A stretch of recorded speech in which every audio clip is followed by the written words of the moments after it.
Awesome. Okay, well, welcome back, everyone, to another episode of the Health Made Simple show. I'm here with our host, Dr. Bart Precourt, who is a healthcare practitioner with over 20 years experience in a range of modalities, including chiropractic, acupuncture, kinesiology, functional nutrition and supplementation, and lab testing, all out of his clinic, Balance Health Studio in Seagrove Beach, Florida, as well as virtually all around the world. He's also the founder of the Health Edge program, which is a cutting-edge health program for entrepreneurs and executives wanting to take their health to the next level. He's worked with celebrities and athletes all around the world. And so tonight we're going to dive into fasting. But first, you've got a couple of clinical insights to share with us to kick us off. Yeah. So before we jump into all the intermittent fasting, a clinical insight that I had literally today, and this was about postpartum. So I'm a little off topic here, but just happened to be one of those days where I saw several women who were experiencing some postpartum. So I want to give just a quick, and this is probably a topic we go a little bit farther into, but this is one of the most important things to understand about postpartum. One, post-pregnancy, so much goes on in the female body during pregnancy, so much. I don't care if it's your first, second, third, or 10th for that matter. So much goes on, and each time you're a different human being for it.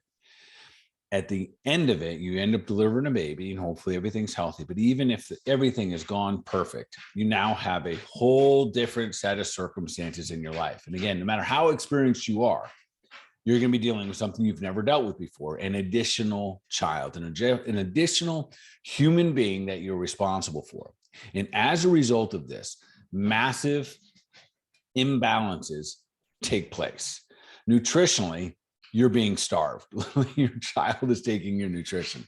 So you're nursing, you have these resources going out of your body as fast as you can possibly get them into. And during all that, between the pregnancy and the delivery, your body ends up, you end up with a dysfunction in what's called your HP axis, your hypothalamus pituitary axis. And that junction right there is so responsible for so many things, especially just our general well-being. So with that being said, without going into all the details, you are pregnant, or planning on being pregnant, or someone who's pregnant. After they had their baby, the very first thing that they want to support is their adrenal system. And that's for everyone. You do not wait for it to go haywire. Because once that happens, then postpartum can get really, really kind of gnarly. You'll see people have really, deep lows of blue states and, depression and all of that stuff. And that's a result of being out of balance here. So your adrenal system, which is your stress management system, because things are going to be different. Things like sleeping patterns, your energy levels, nutrient levels, hormones, et cetera. So adrenal system, very first and foremost. And the two things I use the most there. So all of my women that are pregnant right now that come in, I say, listen, as soon as you're done, when you have your baby, you're going to go on something called Adrenamine, which is a full kind of nutrient support for your adrenals, and then something called an adrenal tonic. And that adrenal tonic, it's herbal, and it's going to have a little bit for the immune system. That's the echinacea. It has Rhamania and ashwagandha, which can help both the gland and the HP axis. It's going to help re-regulate that, which is the mother of the hormones. And then, of course, licorice root, which is just great tonic for females. So seeing that today, and really the part of it that, and I want to emphasize this so much, so many women, one of the women that I saw today, this is the first time out of her house in 4 months. And this isn't, Karen, this is not uncommon. I see this all the time to some degree. And when I see it, they've already been to other doctors and they're automatically trying to use things like SSRIs and antidepressants and anxiety medication. That's not the direction to go for, a mom who's just had a baby. They want to be fully present, et cetera. And there's so much sleep deprivation and all of those things. So little shout out. And again, on anything we say here, obviously on the Health Made Simple show, I'm not trying to treat anything. I'm not your doctor. Visit your doctor, consult with your doctor, get a suggestion that I might make for you. If you're going to talk to them about these types of things, have a conversation about how to support your adrenal glands. The way I like to do it is with Adrenamine and something called an adrenal tonic, which are awesome. So that's my clinical insight. That's, and sometimes it really, I'm human too. And it breaks my heart sometimes when I see a woman go through something that is literally miraculous in life. And then on the flip side, feel anything but miraculous. Yeah. So shout out to all the women who understand what I'm talking about right now. And then for you that if you know you plan on getting pregnant, know that you will be supporting your adrenal glands the day that you have that baby delivered. Because these aren't things you can take beforehand. This is only after you have the baby. No, on the contrary, the Adrenamine, which is a full nutrient support, it's just a whole food support. You absolutely can. Sometimes under doctor supervision, when I have different patients, typically I will use herbs. Yeah, at the same time, I want to make sure I know everything about that woman prior. So definitely talk to your doctor about them. So I can use them prior, but it's just I know afterwards it's a must. And during the pregnancy, there's other things that we'll be focusing on. Yeah, supporting the adrenals is important then as well. But once you have the baby, that's when it really starts, because the nutrient deficiencies start, the stress levels. Every mom who just had a baby, all they think about 24/7 is their baby. I'm sure. They don't do a single thing in their life without thinking in the back of their mind. So it's almost like they're walking zombies. Because all their energy is in that direction, and rightfully so. Yet this is a way that we can support the women and the people in our lives that are going through that. So just we got a question here. Are the Adrenamine supplements and tonic something that take forever, or until the adrenals get realigned, or do they help faster? What I would say, so do they take them forever? Like take them for a long period of time? Is that what the question? If that was the question, like, do you continue? Yeah, just something are they something to take forever? Yes.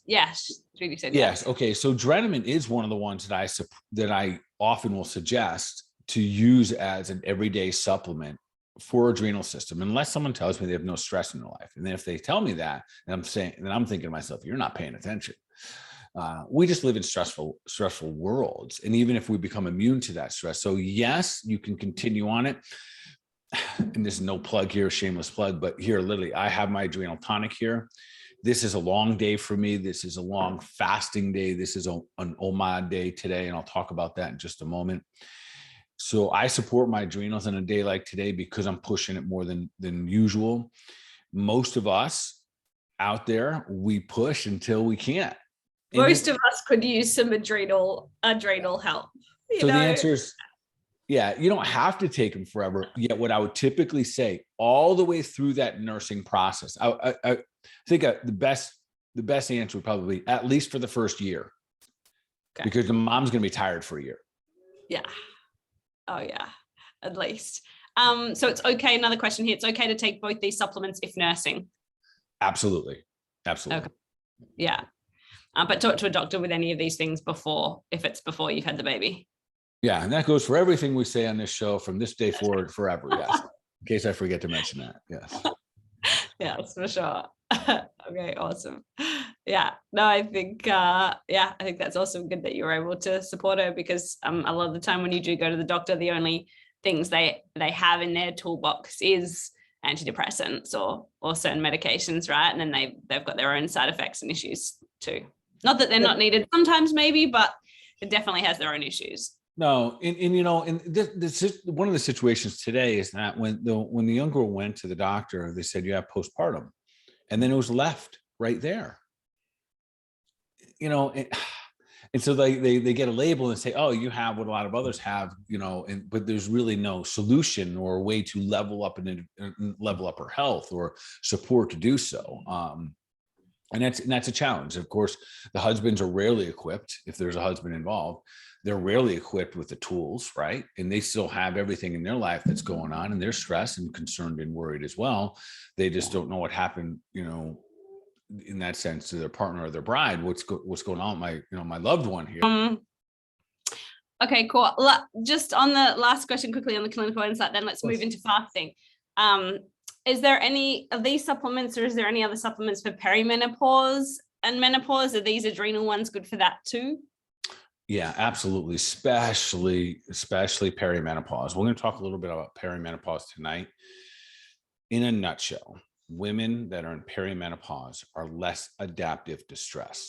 That's probably the best way I can say it across the board. I'm not saying that is saying you're not strong women, you're not all of these amazing things. You're amazing human beings, but the fact that your body is going through the changes that you are, that are naturally going to take place, your ability to adapt to stress is less than it ever has been. And that's why we really have to be mindful of intense exercise, supporting the system that's getting weak, which is your adrenals. And that's where we've even talked on this show before, Karen, where I've said, if I could give a little hint to women out there, you're in your 30s, you're moving and grooving, maybe you have or haven't had children, you're working on your career, you just got a lot going on in your life, knowing that in about a decade or so, you're going to start perimenopause, maybe your 40s, maybe mid 40s. How you go into perimenopause is going to determine menopause. So if you go into perimenopause rough shape and you're a little overstressed, working too hard, you're pushing your body so much and you're not eating too good, you're going to experience what we call helipause. And that's just when it's really, really tough. And it doesn't have to be that way. So for the person asking the question, everyone in perimenopause, support your adrenals. So because it goes like this, Karen, your body has much, and this is for all imbalanced hormones out there. Your body believes, understands, and recognizes that stress hormones are more important for survival than sex hormones. And if you've ever been diagnosed with low progesterone, low testosterone, or low estrogen, it's a result of some level of stressors that have taken place over long periods of time. It could be chemical. You could be drinking water with fluoride in it, and it could be blocking all your receptors for different halogens. You could be just eating junky food. You could have insulin resistance. You could have, GMOs coming into your body. You could be in a bad relationship, a stressful job. You can have, children. So there's so many things that could be overwhelming the body, especially for the female body as it goes through a transition. So for menopause, absolutely. Yeah. Awesome. Okay, cool. And we've just got a comment here. The adrenal tonic has helped me so much with perimenopause. Always helps me with better quality sleep and coping better with stress. Yeah, coping better with stress. That really is like the strat. Like, what does it take to cope better with stress? Because it's not going to go away. Really, another way of saying that, how do we increase our capacity? And we'll talk about, as we dive into the fasting tonight, that's really what it's about, is how do we increase our capacity? How do we become stronger human beings? So whatever it is that comes our way, maybe it's a stressful situation, an illness in a family, or maybe it's a skipped meal. Can we still be awesome human beings during that time? Yeah. Awesome. Love it. All right. Well, where do we want to start when we talk about fasting? I tell you what, let's just start with the fundamental idea of what happens during fasting. And so there's really two things that I want to talk about. There's so many benefits, Karen, but let's just talk about something that happens behind the scenes, and something called apoptosis, which is basically the natural killing off of cells. This is something that's always happening in the body. Yet that and autophagy. Autophagy is something where your body eats up the bad cells. In these scenarios, this is supposed to be happening pretty readily through the course of life. And as we age, it slows down.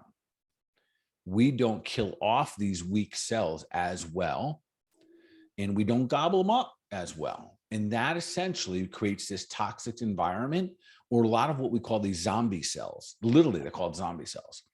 And when these zombie cells are floating around the body, that begins the aging process. The beauty of the intermittent fasting, we are literally, and I'm going to define intermittent fasting in just a moment for us. We are literally increasing the hormetic stress, really hormesis, which is a natural state of stress that helps our body kill off these weak cells, and then increase the rate of autophagy, which is eating them up. So intermittent fasting is a phenomenal way to literally practice anti-aging. So in a nutshell, that's taking place. Now, some of the benefits, no doubt, weight loss, helping insulin resistance, helping our mind, becoming fat adaptive. And then clinically, probably the most common reasons I use it: leaky gut, bloating, irritable bowel syndrome, Crohn's. You see a lot of this gut stuff, right? And I'll talk about how and when we use what, and that'll also help determine what breaks a fast and what doesn't break. I have a little unconventional ways of approaching that But all of those different reasons, all of those different benefits. Listen, weight loss is a big one. Helping your body become fat adaptive, increasing your stress capacity, mentally and physically becoming stronger, having more discipline, right? So all of these things is we can weave into the benefits of intermittent fasting. And then I think the rest of this conversation needs to go into all the other categories. Going like, can we do it when we're working out? Can we do it when we're pregnant? Can we do it when we're working? Can we do it when does it matter what time of day? What's the best time of day? What's a fast? Like if you're not eating for 2 hours, is that a fast? Yeah. So first it's a 2-hour fast. So there's some terminology. Let's just clear up the terminology. So there's intermittent fasting, which that's what we're going to call everything tonight. We're just going to call it intermittent fasting. Yeah. But there's different types. So there's time restricted healing, time restricted eating. Yeah. Which is really what most of us are doing with intermittent fast. Intermittent fasting really is supposed to be talking about longer fasts, 24 hours, 36, 72. Yeah, for tonight's purpose, we're just going to call them intermittent fast because that's how I refer to it. But time restricted eating is another way of saying it, where we're restricting our eating time into certain blocks. And it might be 8-hour block, it might be 6-hour block, a 4-hour block. And then there's also some other ones out there. There's a fasting mimicking diet. I think that's called Prolon or something like that. I've never used that one yet. It's similar. And then there's others that people sometimes mix into this, like keto. But keto, so let's go back to those others. So time restricted eating and intermittent fasting, we'll put those into one category. And then we're going to put keto as kind of like a category of a style of eating. And I'll put that in the other styles of eating with vegan, or paleo, or Mediterranean, or carnivore, or, vegetarian, something like that. And that keto goes in there. But keto doesn't necessarily mean fasting. And just because you're intermittent fasting doesn't mean you have to do keto. Okay. Rarely there's times I use keto. There's times when I use carnivore. There's times when I use vegan, but I may use intermittent fasting with just about everything. Yeah. I would say this, and I'll talk about the different time frames. Very few circumstances. I actually can't think of one clinical situation where I haven't encouraged at least a 12-hour fast for all human beings. Yeah. And really what that means, Karen, is a period of time where we're not going to consume anything other than water. I'm going to start with that, but pump the brakes. That's not how I practice it in my clinic. But that's just you're talking about for 12 hours, right? For any amount of hours. If we're really intermittent fasting, and this is going to come down to two things, and I'm going to explain those two things in just a moment. So if you guys have been intermittent fasting for a while, hear me out in the next two things that I talk about of what category of fasting you fall under. And this is going to really take a lot of pressure off. Am I doing this right or wrong? So in an ideal world, water, coffee, black only, tea, and probably bone broth are probably the only things you could possibly have if in the event you're in these there's two categories of fasting. One is you are fasting to manage and control and support and increase the function of insulin in the human body. Okay. So blood sugar. So you are fasting to improve blood sugars in your body. You want to lose weight. Lose weight, or literally you like diabetes. So diabetes. Right. Yeah. Some of the best research out there is with Dr.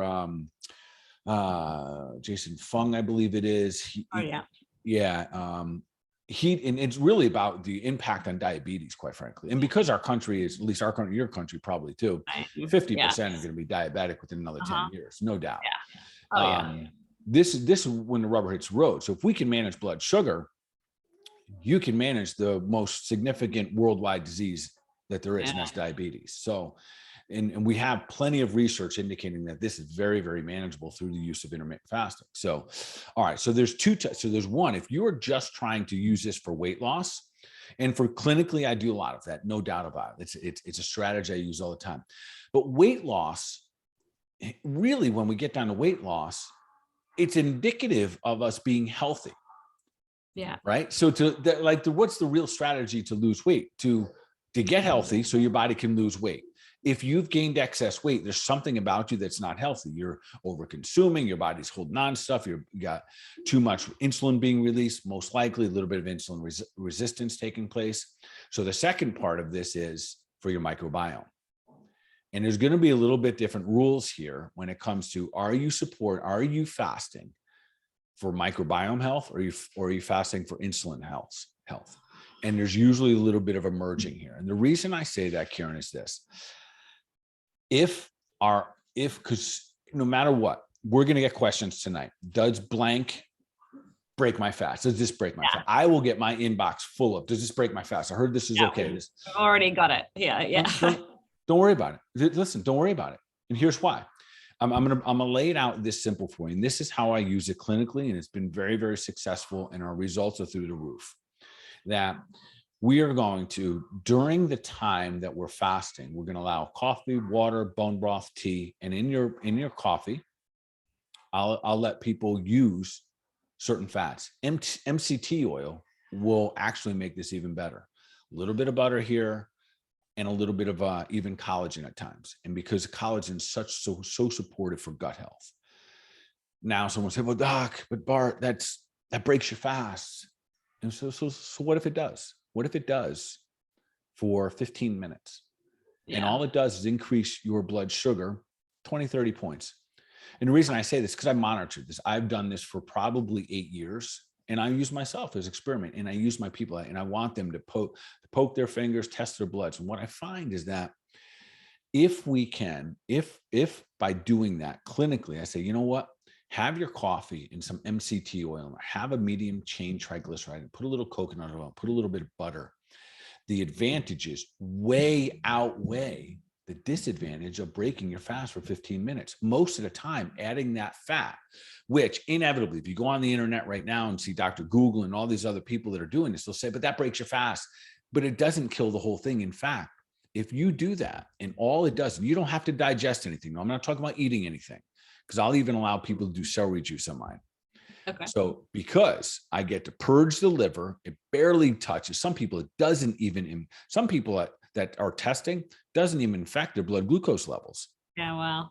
Yeah. And then, so what happens, Karen, is now by having that little fat there, you get to extend you get comfortable at fasting an extra 4, 6, 8 hours. The victory, the benefit way outweighs the one little moment of the blood sugar going up and down. Now, that being said, if I have a hardcore candida case, if I have a hardcore yeast case, I might have them hunker down. And I'll say, listen, for 2 weeks, I don't want anything but water and black coffee. And yet my job too, as a provider, is to help people do things that I know that they can be successful for. And especially here in the Health Made Simple show, like, I want to make this simple. I want to make fasting a huge, massive, easy victory, because I really believe it is one of the best hacks, or back to normal, that we can possibly use. Now, I do think sometimes we get a little bit wrong, so I don't want to dial in that tonight. But if that broke your fast a little bit, so be it. Just don't eat food. So no protein drinks, pre and post workout, and all that kind of stuff. So just don't be eating any food during that time. But if you're going to drink it, fine. Now, at the same time, I said celery juice, but I'm not saying orange juice. I'm not saying apple juice. I'm not saying all those other things. I said celery juice specifically. Yeah. It's it barely oxidizes after, especially if you get it fresh. It means it has very, very little sugar, and it's got 0 sugar technically. And it's so good at purging the liver. And for so many of the cases where we're just trying to level up our health, if you're really trying to level up your health, lower your blood sugar levels, get your pancreas, get your insulin levels in check, improve liver function, and increase your microbiome, and you become a superhuman. And this is one of the reasons, and even for my own personal health, I dealt with so many issues over the years with my gut. I was diagnosed or labeled with Crohn's earlier in my life. Don't have it anymore. And I attribute my ability or my willingness to incorporate intermittent fasting with a huge part of that healing process. Yeah, that's amazing. Yeah. And in the simplest part of this, when we think about intermittent fasting, we'll talk about time schedules in just a moment. It's a timeout. It's literally a timeout for your gut. It's a timeout for your microbiome. It's a timeout for your body. So those are the massive benefits. And then when we're not constantly putting fuel sources into our mouth. So it goes like this. The simplest way to get energy from an external source is to eat processed food, simple carbohydrates, sugar, bread, pasta, corn, like all that kind of stuff. That's the simplest way to have instant energy. Next is going to be your proteins. Lastly is going to be fat. So if you are eating your simple carbohydrates, breads and carbs, pastas, and you're eating some protein, and that's your diet, you don't have to work hard to get what is perceived energy. At the same time, your body doesn't go through the process of needing to break down fat in order to get energy. So that's where the whole keto thing kind of comes in a little bit. But you don't even have to go to keto. If you just remove the simple carbohydrates, and maybe we'll talk about breaking a fast in just a moment. Maybe you don't even say, I'm not even going on a low carb diet, but you just fast your carbs out. That's how you reduce your carbohydrates. You fast them out. You burn up all your simple carbohydrates. So your body has no other choice but to become fat adaptive. And when we become fat adaptive, then at that point, you're literally burning fat for fuel. And that's where some people miss out because they're not kind of nurturing this intermittent fasting in a way that works for their individual body. The best doctor, no doubt, is the human body. Like there is no better doctor. And with that being said, we all have to experiment a little bit with what does and does not work for us. Yeah. And that in terms of what we eat in between the fast, how long we fast, everything, really, we need to experiment what works for us. 100%. So let's go into the timing a little bit. So where do you start? So it's 12 hours. Yeah. Is that a place to start? Yeah, it is start. So 12-hour fast is a fast, especially in today's environment, where if you go 12 hours without food, awesome. You're ahead of the game. Now, 12 hours stops when you put the last bit of food in your body, or last caloric intake, which includes wine and stuff like that. So for most people, you would think that this is pretty reasonable. If you sat down for dinner at 6 and maybe you had your last snack by 7 p.m., 7 a.m., that's 12 hours, right? So you would think it's overnight, but I'll throw myself on the table here. When I first started this, I was like, no big deal. I'll fast 16 hours, 20, whatever. I couldn't go 12 hours. And here's why though, because I typically would go to bed late and I'd have a snack before bed. So I was having a snack at 10:30, 11, Karen. That meant 12 hours was 10:30, 11 the next day. 14 hours was 2 o'clock. A 16-hour fast, I had to go midday. Yeah. So the trick was really eating early. And we're going to talk about some of the newest and latest research, why this is even more important. So the trick is really to eat early, and then you can, the clock is ticking through the course of the night. So here's the thing about 12 hours. Ideally, and I'll throw this out there, women and men are different. Our stress responders are different. Women are much more sensitive to anything in the starvation world hormonally. Okay. That's very important for us to understand. Do not compare yourself to a man. Don't try to fast as long as your counterparts. Doesn't work. Your bodies are wired differently. You're much more sensitive. And I suspect that's because I'm going to make sure I say this the right way. If a female body was designed to make babies, your body will not make babies under the pretense of thinking it's in starvation. Yeah. Okay. So of course it's going to have different alarms the moment it thinks it's going into starvation. So for all of us, this is what's important to think of. We want to become adaptive. We want to increase our capacity. The idea of having life without food for periods of time. Yeah. And then it doesn't throw us off emotionally and physically and or hormonally. So to start everybody at 12 hours of fasting, fantastic place to start. And how long do you stay there? A minimum of a week, preferably 2 weeks. At the 12 hours. Yes. Okay. Yes. And you start to do this every day naturally. And all humans should be able to do that pretty comfortably. After 2 weeks that can really end up being a lifestyle for when you're not fasting almost, can't it? The 12 hours, that's the fallback. I always just really I really feel unwell when I eat before I go to sleep. Occasionally I do. I go out or you but if I'm just at home, I don't like to eat too late. It just, it doesn't make me feel so good when I wake up in the morning. So the fallback always ends up going back to 12 hours. Yeah. Cool. All right. So now let me give you the end result. Women tend to do really well between 12 and 16 hours. Okay.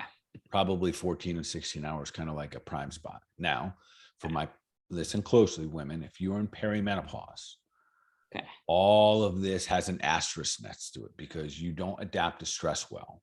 You have to know when to pull it back and turn it up and turn it back. And listen, this is why it's different for all of us.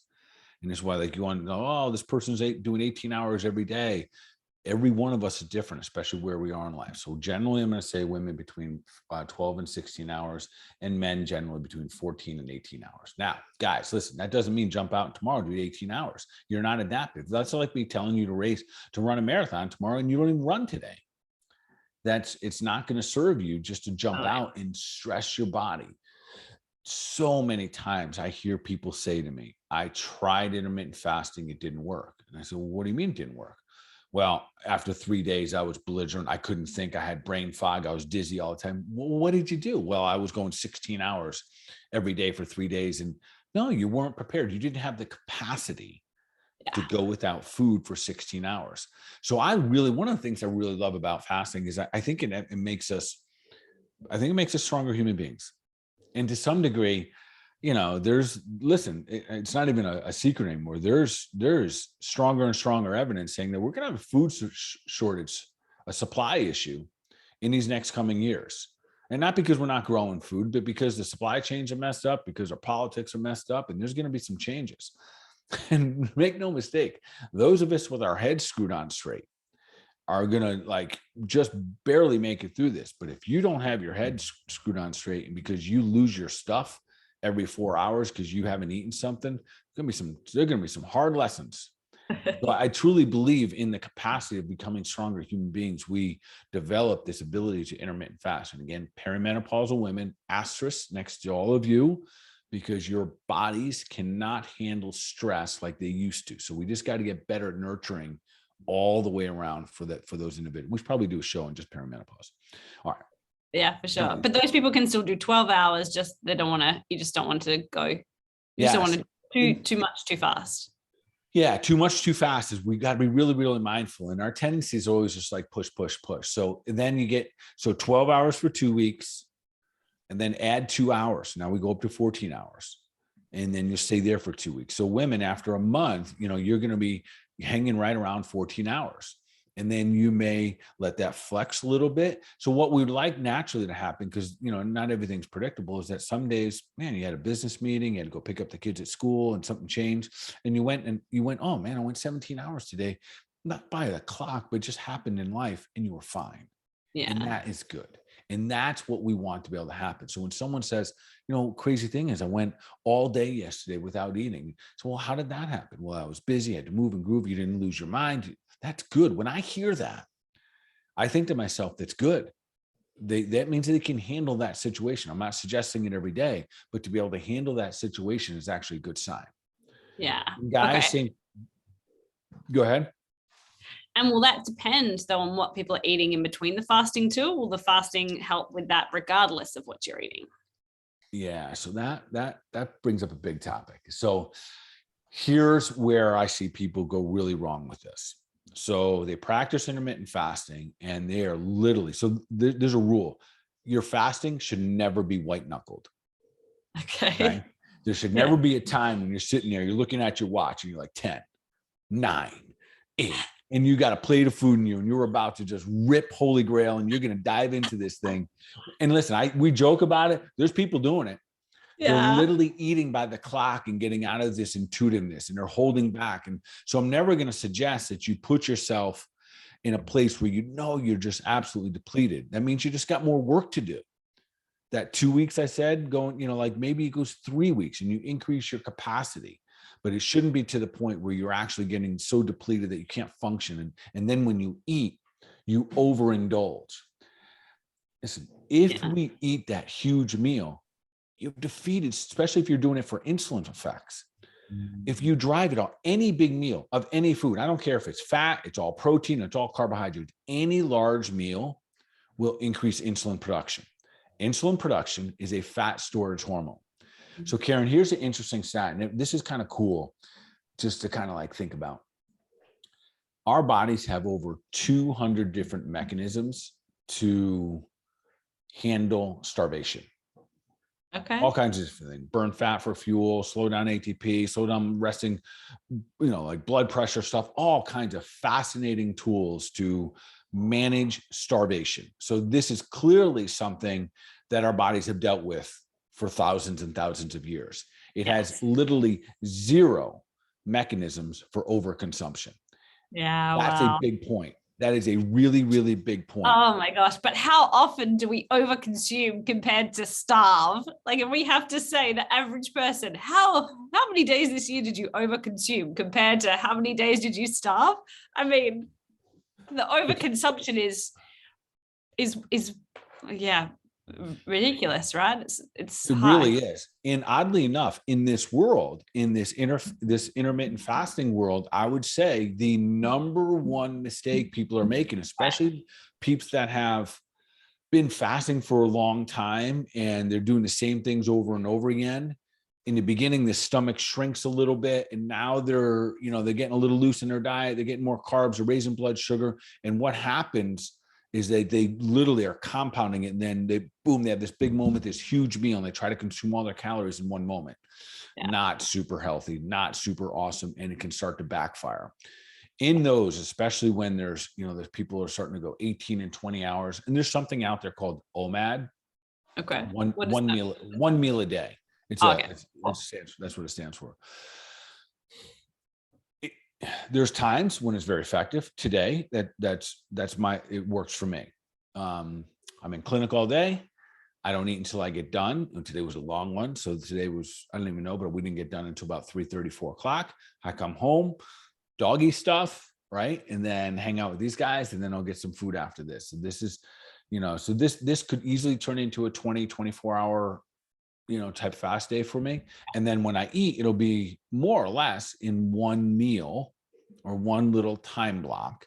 And I'm not suggesting this on a regular basis. I know some people practice this regularly.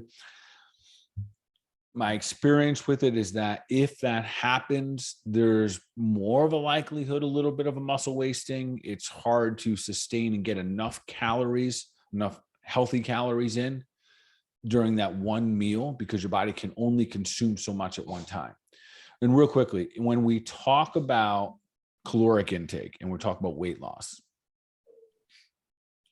I think often when I'm asked people ask me about calories, I probably dismiss it too fast. And I say, it's not about calories.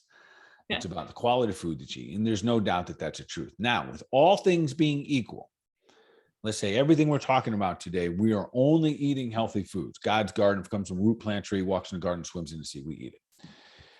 If all things are equal and you're only eating from God's garden, in order to lose weight, there needs to be some level of caloric restriction. It needs to be a deficit.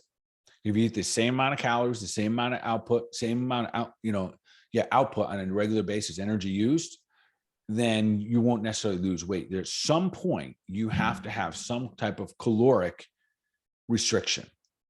The beauty of intermittent fasting is that it shrinks your stomach. That is one of the first things you'll notice, that you can't eat as big of a meal.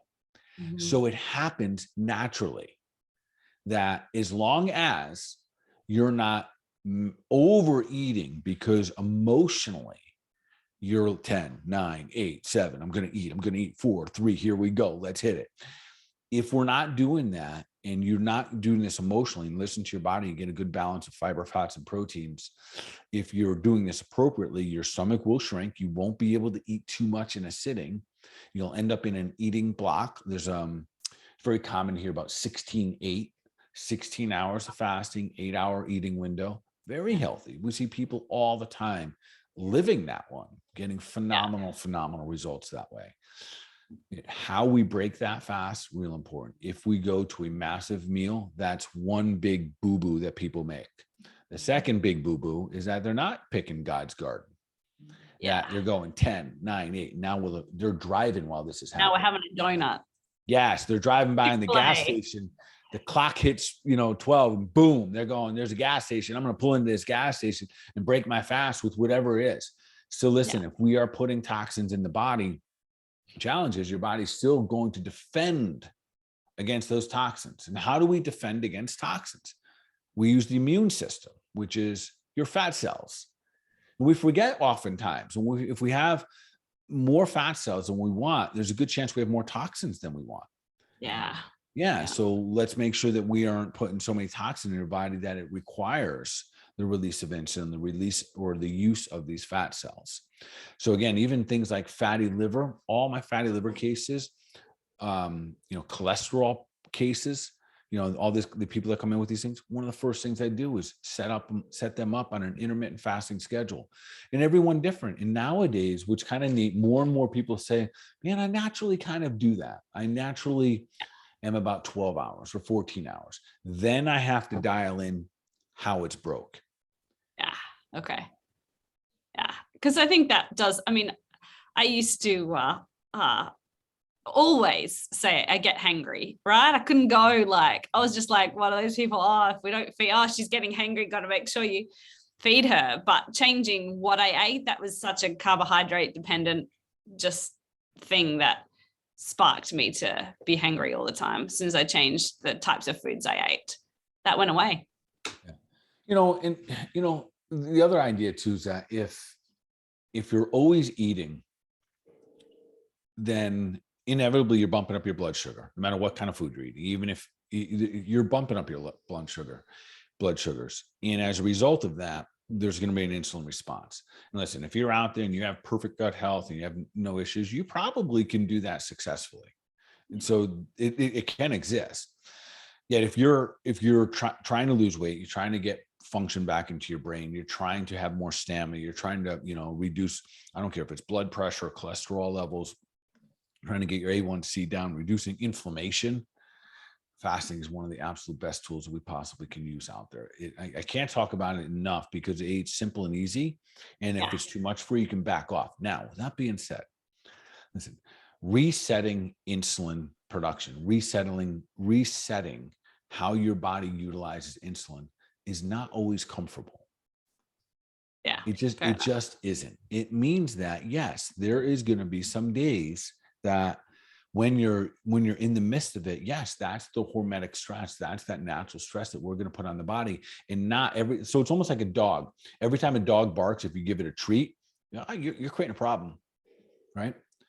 You're creating a problem. So every time, yeah.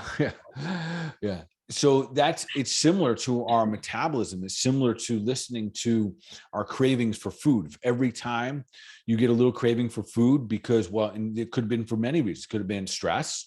Yeah. It could have been you're tired. My wife and I talked about it the other day. We didn't have the greatest night's sleep. Our dog wasn't sleeping good, so we didn't sleep good. And so the next day we both find ourselves trying to out eat our low energy. Oh, it's always the big one for me. Yeah. Always want to eat when I'm tired, for sure. Yeah. And that's half the world, I think. Yeah. Yeah. Totally. So in the beginning, yes, I had to sacrifice a couple days when I first started intermittent fasting in order to be able to break through and stop relying on simple carbohydrates and sugars as a fuel source. Yeah. And then once that happened, my body, and this is what happens for most people, your body then eventually learns, hey, you're not getting something right now. What are you going to do? And your body then goes, okay, we still need energy.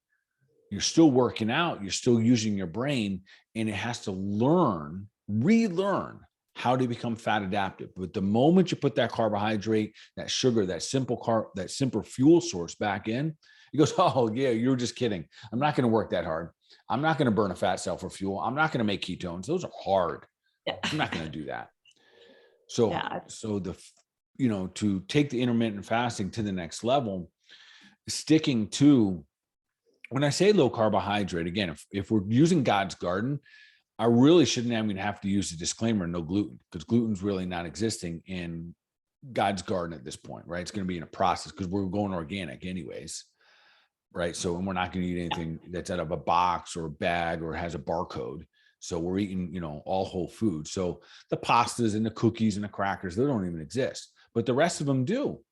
So there's very few net carbohydrates when we're talking about broccoli and kale and Brussels sprouts, all those fun ones. You can eat all that you want, and they're not going to really influence those ones that have a lot of good fiber. They're not going to influence that blood sugar. And then you have your favorite, steak, egg, cheese, whatever, not even the cheese for that matter. That those are types of things that you can put in, those fats and proteins that are going to balance it out just a little bit better. Nice. No, I love it. Well, we've got a couple of questions here. Can we grab some of those? We've got, I will soon be attending a dance workshop weekend. It's Thursday to Sunday, and I use lots of energy. Classes start in the morning, and then we dance all night. Is fasting ideal during this time, or is it best to snack throughout the day? Yeah. So here, I'll answer that in two ways. One, if you want to, and this is another thing that I use as a little biohack for so many people. So on average, the guys, when I test their testosterone, and we do it on our annual report, we just did it there. On average, Karen, guys are going up 200 to 400 points. And this is for 40. When fasting, you mean, or what? Just in general, most of the guys, because I almost put every single guy on this two simple things: intermittent fast and always work out on an empty stomach. Okay. Now listen, I'm not talking about bodybuilders and fit athletes that are training, out fringe line. I'm talking about everyday guys that are going to work, want to be healthy, want to be strong and vital. They just want to make things simple in their life. Most of those guys were getting increases of testosterone and free testosterone, the total testosterone going up between 200 and 400 points over the course of a year. And absolutely positively, they told you can't do that. Well, if you don't do the right things, you definitely cannot do that. But if you do the good things, oftentimes you can. So to that individual that said dance, and I love that they're going to do that, means that they're going to go light up their brain and free up their spirit and spread some love.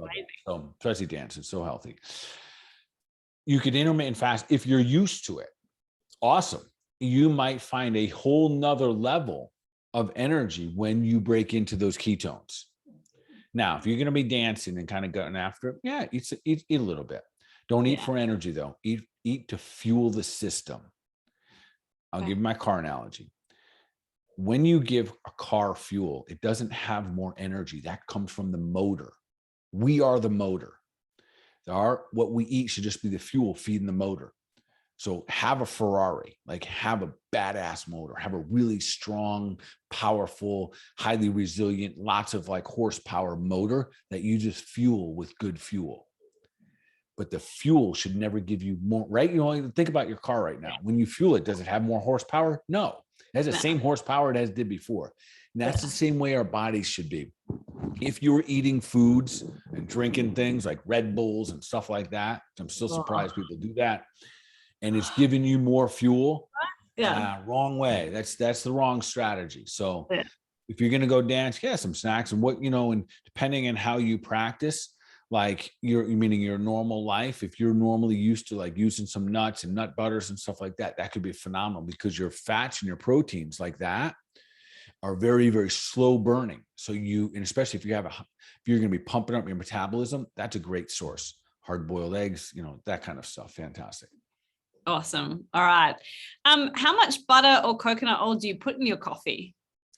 All right. The best would be if you're trying to not mess with your blood sugar levels at all, little MCT oil was probably the best. And it's a little more expensive. MCT, a medium chain, right? Triglyceride. And just put that in without the butter or coconut oil. You could, yeah, but that's not how I do it, but you could do that. No, but you've been known to potentially overdo the butter in the past. Is that? Yes. Fair, so I'd say about fair assessment. Yes. Very fair. Very fair. It was an experiment is what it was. Yeah. Okay. So, I would say, maybe as much as a teaspoon of butter or a teaspoon of coconut oil. Coconut oil is going to be a little bit more, you're just going to bump your blood sugars a little bit less. Yet, I'm not going to lie, I do both. Yeah. Okay. So I don't use coconut oil. I use MCT oil, which comes from coconut oil. And then I use butter. So I use the both. Okay. And I use collagen for my gut. Yeah, because all of us to some level deal with leaky gut.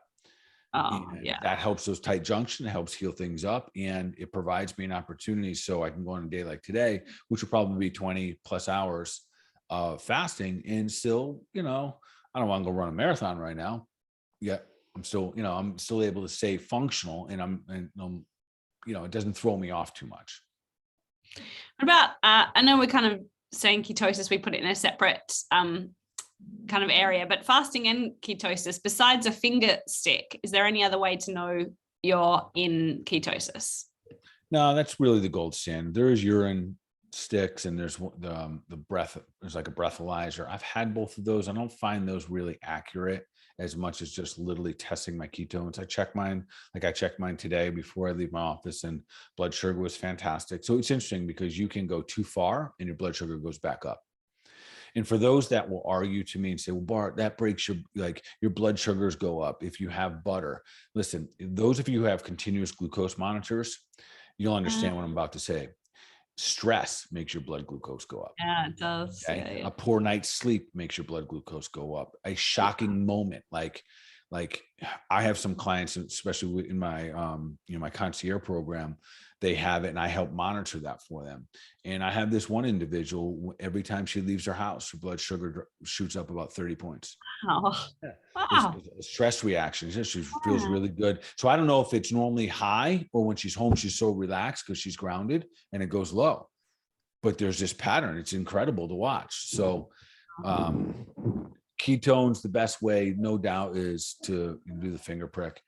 I know it's inconvenient. I don't know. I don't actually think it's inconvenient. I love doing it. I love, it's just like, I love that. I love the, Oura ring. I love all these things, these measurables that are very relatively easy for us to do, and then monitor. And I've been monitoring mine for years. I have this little book, and I always look back and look at the patterns that are taking place and where I am in my life. And it's usually spot on when I'm resting well and I'm getting good HRV scores and good readiness score from my Oura ring.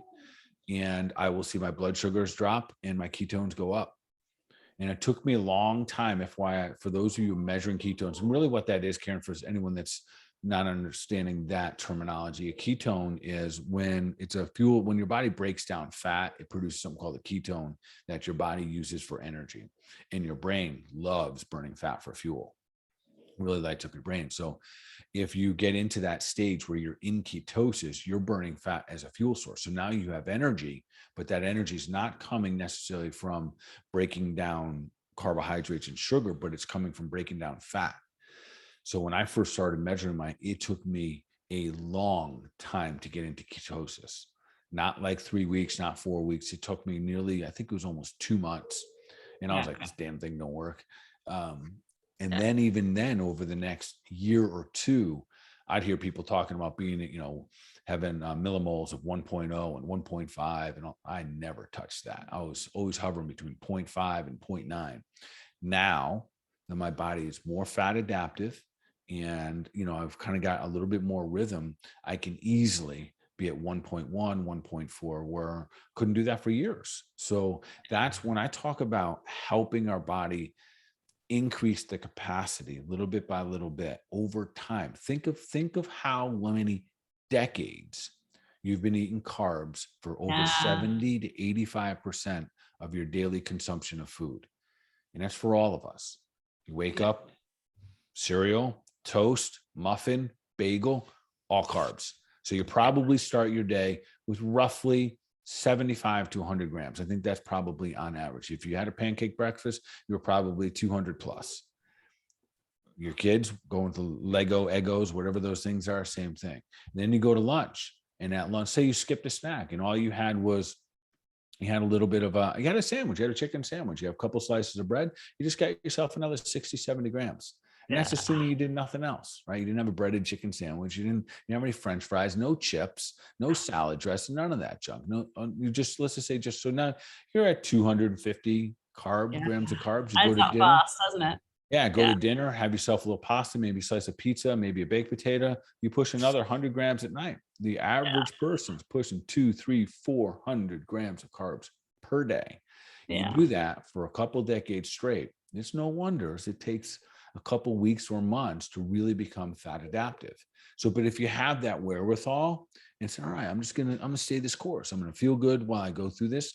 And ultimately, that's the biggest measuring stick, giving yourself enough time to let the doctor within your body to start to express itself, because you remember, you manipulated how it felt by giving it the carbs all the time. So you didn't have to make any energy. You were always consuming your energy sources. And then you give that doctor an opportunity to do its thing, and then let it do its thing for, maybe you don't need to do it for 4 decades to find out how good you could feel, but maybe it's 4 months, and maybe it's 4 years, but you're at least given that opportunity. And again, my favorite reason, biggest thing for intermittent fasting overall is improving gut health. Yeah. And when we improve our gut health, you change your life. Love that. Awesome. Okay. I think the rest of these questions we kind of answered. The sleep time count in fasting. Yes. Yes. Right? Sleeping absolutely. is the best way to fast. But sleep time sure makes the fast time go faster. Yeah. And should we fast the same amount of time every day, or should we switch up our fasting time? Perfect question. We got to switch it up. Listen, I hear another probably the third like no that's going on. This we had too much eating, like bulk eating, breaking their fast. We had bad choices of food, breaking their fast, and then the other ones do the same thing every day, long fasts every day. Eventually, your body will think it's in starvation mode. So in the beginning, you get these amazing results. You're fasting every day, 18 to 20 hours. As soon as I hear people say, I fast every day, 18 to 20 hours, red flag. It's not super good. We should definitely have feast days where we interrupt. Remember, this is all based on the premise of feast and fathom. So we're feasting when we have food, and then we go into fathom. We have a little bit of, like a starvation type phase where we're eating less often. So that we shouldn't fast the same amount every day.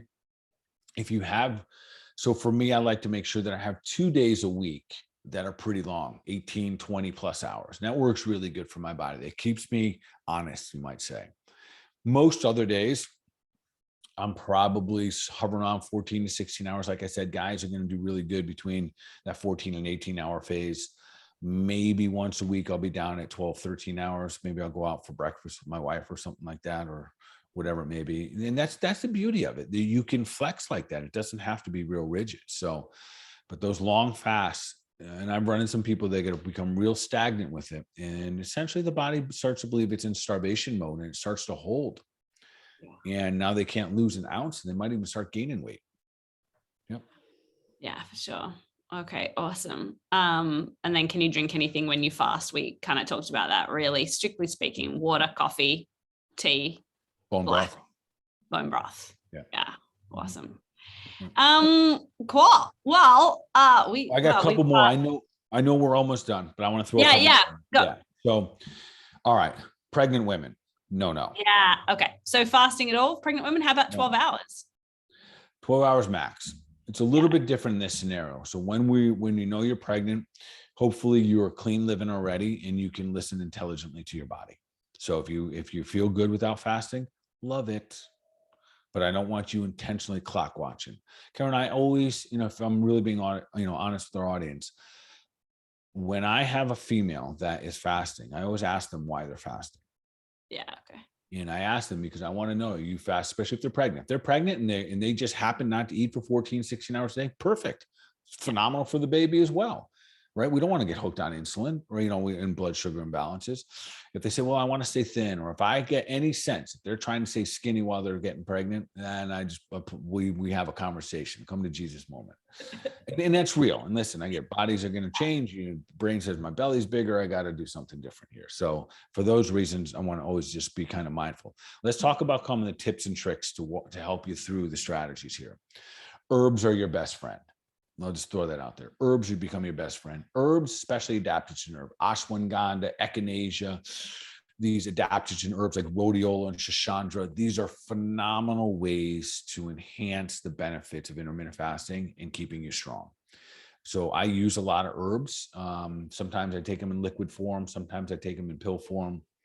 Water. You think you're hungry. Most likely you're bored. Most likely you're emotional, something like that. So get a little bit of water and the MCT oil in your coffee. And if you don't drink coffee, maybe just, I'm not saying everyone has to start drinking coffee. Although I think coffee can have huge health benefits for us. Surprisingly, if you use an organic source, put a little fat in there, like an MCT oil, it can really help you make it through that mid-morning where a lot of people cave. and they want that mid-morning 10 and 11 o'clock snack. So herbs, water, those things can be really effective. There are some downsides when you're fasting. And when you first start fasting, you're going to pee a lot. You're going to get depleted of some certain things. So a couple of them are trace minerals. So all my protocols that I use something called trace minerals with B12. And literally they're the trace minerals. And those are things like iron and copper and selenium, the fundamentals that we need to keep things like your thyroid healthy. We didn't talk too much about thyroid or adrenal health in fasting. If you've got big challenges with either one of those, you don't push it. The whole goal is, so this, when people say, well, not good if you have a thyroid, that's not true. It could be what heals your thyroid, quite frankly, because it can reset the hormones. But the goal is to increase the capacity 2 hours at a time. 2 hours for maybe a month, and maybe it's 12 hours for the first month, 14 hours for the second month. And if you do it that way, you will not have a problem with your adrenals and or your thyroid gland. So trace minerals, number one. I use something called Cataplex B. Your B vitamins, you will deplete them a lot by just peeing them out.